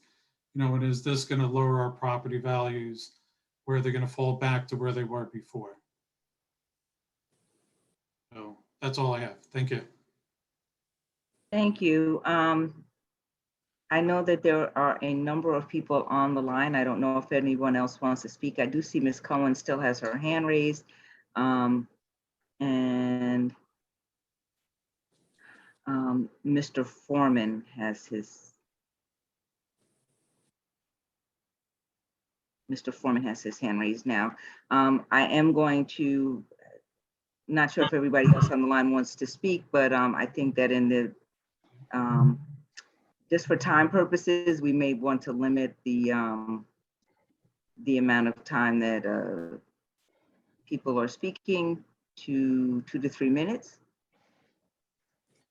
Mr. Foreman, you are now available to speak. Oh, hi, it's actually, it's under my son's name, but it's Caroline Foreman. I live next to Jim and at 6 Watson Avenue.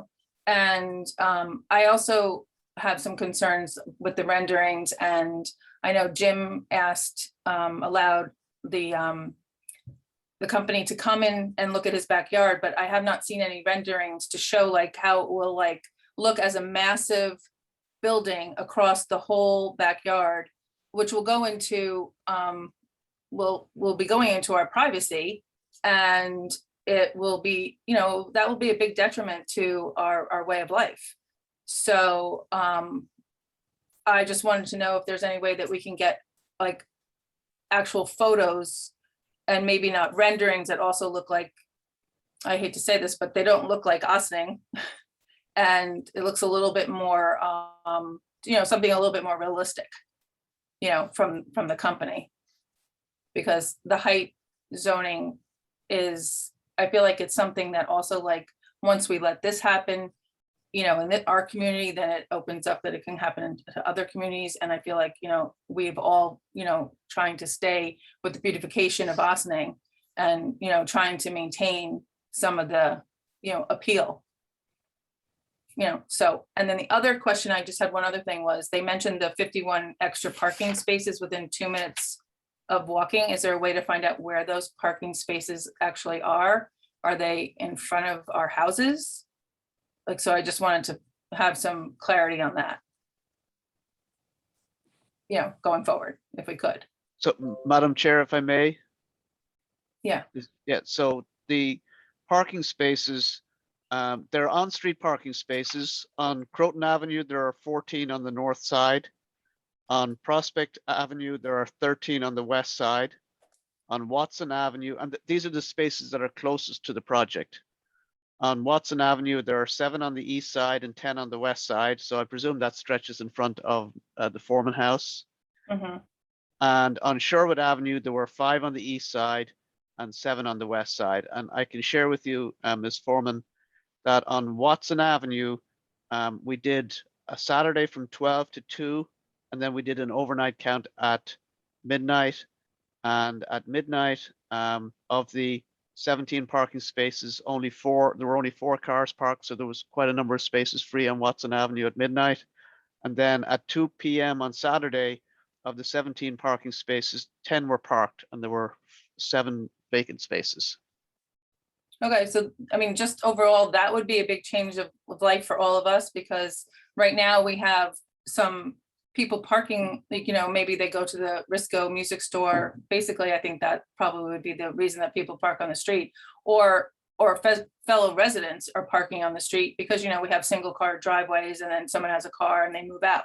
So, I mean, you know, that also affects our way of life. It also affects, you know, how, again, like what Jim was saying, it's a detriment to, you know, selling our homes. And it also increases the amount of traffic that is going to be coming up Watson. And, you know, people are going to cut through to try to avoid Crore Avenue. And they're going to, you know, use our street as a thoroughfare. I think that is part of the secret process. Some of the issues that will be brought up both from the planning board side, who will be the lead agency on this. So again, you know, we do say that though you're here before the zoning board, that a lot of, you know, some of this, you know, should be in writing to both boards. And those concerns should be brought to both parties. It's, you know, at the end of the day, we'll be, you know, going back and forth, but we do understand and hear what you have, you know, what you are bringing forth. So we thank you, Ms. Foreman. Thank you. For your concerns. And I do see another hand raised. Jaime? Mary? Yeah, so Mary is here on the phone. So I'm going to bring her over. Mary, you can speak now. We go out. So she had to call in to audio. So you're going to have to unmute yourself, Mary, if you could. Okay, can you, okay. Yes, Can hear you you hear now. me? Yeah. Hi, I had submitted a letter, so I have a couple things, but I'll keep it quick and kind of focus on, I guess, my number one concern for me personally. I live up the hill at 16 Watson, and my main concern right now, while I support Mary, Mary, can all I of- stop you before you go forward? Can I get your full name? Sure, it's Mary, and my last name is Martz, M-A-R-T as in Thomas, S as in Sam. Okay, for the record. Thank you. Thank you. I support all of the comments up this far. What I wanted to point out was some of my parking concerns. So, Mr. Canning, I'm not sure why you keep referencing the fact that there are spaces available after midnight, because you may not be aware of this, but it is illegal to park your car at night on our street. If I personally want to park my car, I was paving my driveway, I have to call the police station, and they give me every night that I park my car on the street. So you should not be seeing any cars on our street. Those, in my mind, are not available to anyone because it's illegal. So I don't think those should be considered available when you're doing your analysis.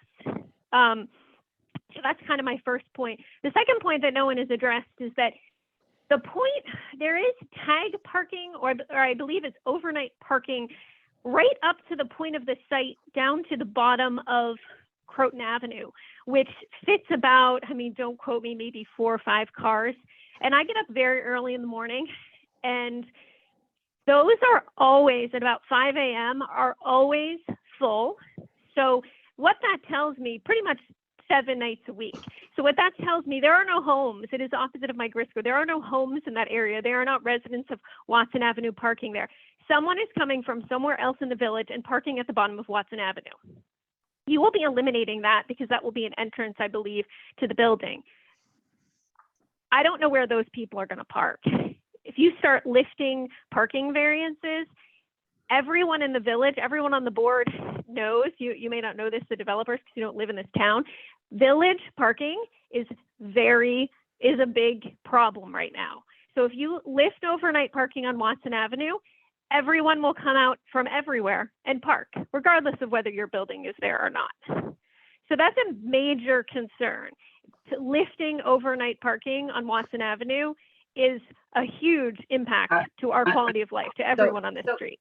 Okay, I'm going to jump in on that because we don't change the parking regulations for the village based on a project, as far as I know. So, but that's, we will, I know that will be taken into consideration when they. I think it's worth noting that it requires an action, I believe requires an action by the Board of Trustees for that to happen. And that, as of right now, that has not been proposed. And that has not been. And I don't think that I can't speak on behalf of the trustees, but I know that they don't take those kinds of changes lightly.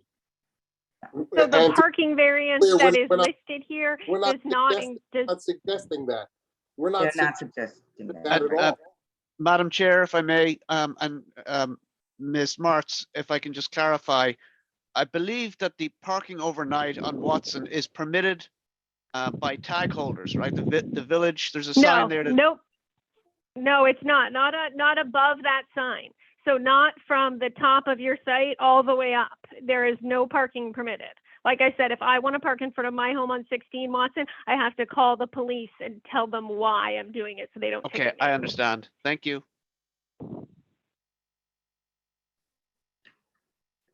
I'm sorry, Ms. Watts, Ms. Martz, is there anything else you wanted to add? I mean, I just wanted to add, regardless of the overnight parking, which was a main concern, I do think that, as the last woman that spoke from down the street pointed out, that, I don't consider those available. I mean, we own our homes, this is a quiet neighborhood. If I have someone coming over my home, I would like to think that there's a good chance that those spots are going to be open. I don't think it's fair to the community and to the neighborhood to think that those are available for this gigantic building down the street. So I think it's a big impact to our quality of life. So that's it. All right, thank you. I don't know if there's anyone else to speak.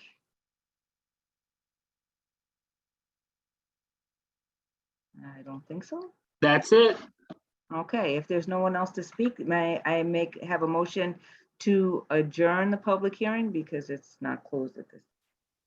So moved to adjourn the public hearing. Mark Archton. May I have a second? George. George, George, okay, the public hearing is, if there's no objection, the public hearing would be adjourned at this time. We thank those who spoke. We will make sure that all written correspondence will be available for everyone to read and keep abreast of.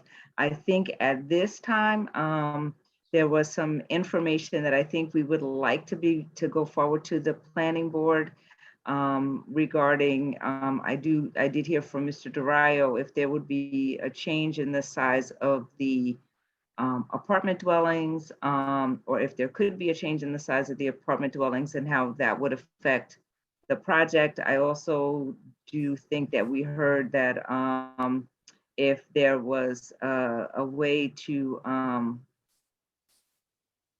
look at the overall size and configuration of the site. Correct me if I'm wrong. And the height of the building, how that affects the neighbors, and if there's anything else as far as, I do understand it's a brownfield site and that will be cleaned up. Is there anything else from the board side that we would like during our process that we would like to be addressed? And this is to the board. Mark, I saw you on mute. Oh, no, I don't have, go ahead. Well, no, I just wanted to mention, I think that there was like a phase 1 and phase 2 environmental done. Stuart Kahan, Corp Counsel had requested a copy of that information. I think it was supposed to be sent to us. I'm not sure if it was.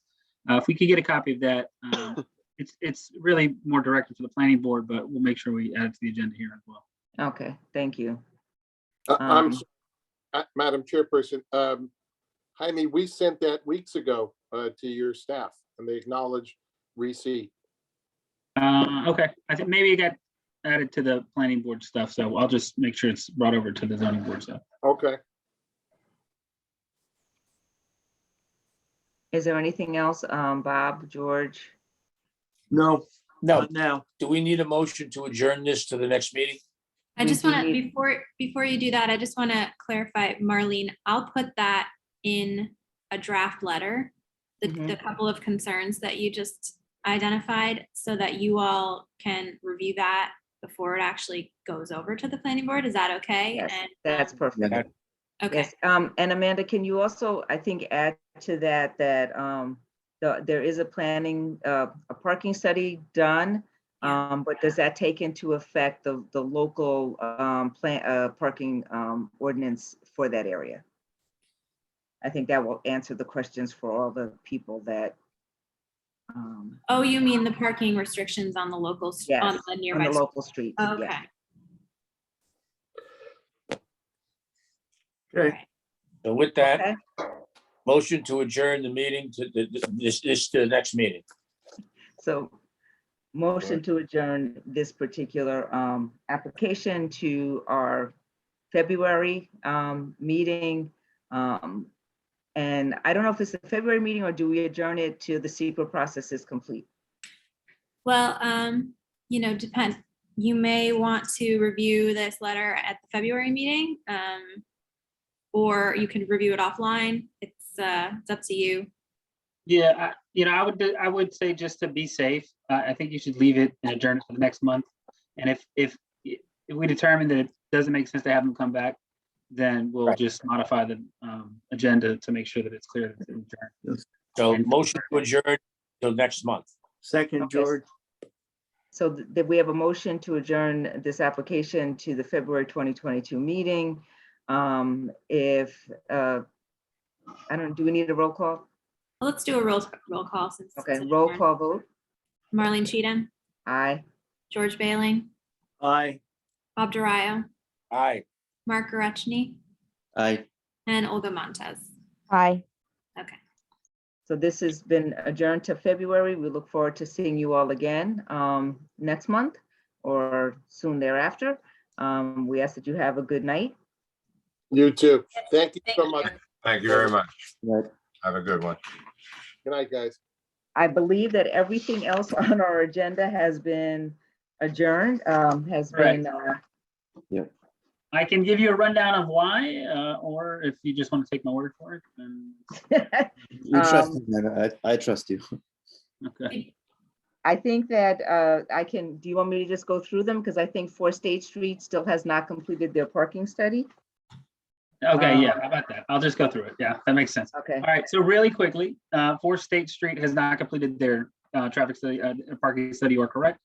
They had to, because of the holidays, they didn't want to schedule it during a time where there might be some concerns that maybe the counts were wrong. So they have expressed some concerns that if they do counts now, they may still be, affected by the Omicron, stuff. So it's clear that over the past 2 years, there's never a good time to do traffic counts or parking counts, but nonetheless, that's the holdup here. For 70 Croton Avenue, their application on the face doesn't sound that complicated. They want to put in 4 new units, but in order to get to 4 new units, they have to essentially get approval for a parking plan, which they've implemented many years ago, but never got approved by anybody and needs a million variances. But it works. So I don't want you to think that it's not working for them. They are saying that it does work for them, but it is a complicated set of variances. There's probably like 40 plus variances that are going to be required there. And so we've asked them to kind of work on their application a little bit to consolidate down to what they actually need and what they're going to do. So that's why they're not here today. And 34 State Street has a request an adjournment, and it looks like there is a possibility they will be getting their permit back. But I think that they have requested an adjournment until they do receive a permit. And if they receive that permit, then they will probably be requesting that the application be withdrawn. So that's what. Okay, thank you. And so we are up to additional business of the board. We do need to approve the minutes from the November 9th, 2021 meeting. I was not at that meeting. Olga was not at that meeting. So to approve those meeting minutes, it would need to be Bob, George, and Mark. So may I have a motion? Motion to approve. Bob. Yes, George. George. Okay, all those in favor? Aye. Aye. Okay, abstain? Marlene? Olga, you Abstain? can abstain, yeah. I'll go, Olga, you can abstain. I'll abstain. Obviously, yeah. So the motion to approve the minutes for the November 9th, 2021 meeting have been approved, and the December 14th, 2021 meeting also need to be approved. May I have a motion to approve those meeting minutes? So move, Margaret. Second, George. Okay. If there's no questions from the board, may I have no, all those in favor of approving the December 14th, 2021 board meetings minutes? Geez, I can't talk. I think I'm getting tired. Okay. The ayes have it. The ayes have it. Aye. We have one abstention. Yeah, Olga, you can't yet. vote on those. Okay. Okay, if there's no other business from the board, may I have a motion to adjourn tonight's meeting? So moved, Bob, and I apologize for the technical problems at the beginning of the meeting. George, second. I second it. Oh, I also apologize for my technical issues. It was You know, not just you. It was not Everybody. just you. It was I not would just point you. out that it's 9:15. It's a pretty early meeting. If we had no issues, I mean, it'd be 8:45 right now. So, Right. Nice job, So everybody. it was not any one person who couldn't get on. We were all having difficulty. Yeah. I was like, texting and emailing and yeah. I think the number of people who didn't have issues is smaller than the number. Right. I actually had to go in through the public like everyone else because I couldn't get in any other way. Oh, Yeah, well, we'll do better next time. Yes, yes. But we do want to take this moment to welcome Olga. Olga actually, put her foot out there a little while ago and said she was interested in a board, and I snatched her up very quickly. She is our alternate. I knew that we would have one less board member tonight, so she had to jump in with both feet. She didn't even have a chance to sit and observe. She just had to jump in there and get to work. So we thank you very much, Olga, for coming on board, and we look Thank forward to you. working with you in the future. Thank you. Oh, yes, welcome, and a happy update as far as remote meetings goes. yes. The legislation was extended till April 1st to allow for remote meetings to continue.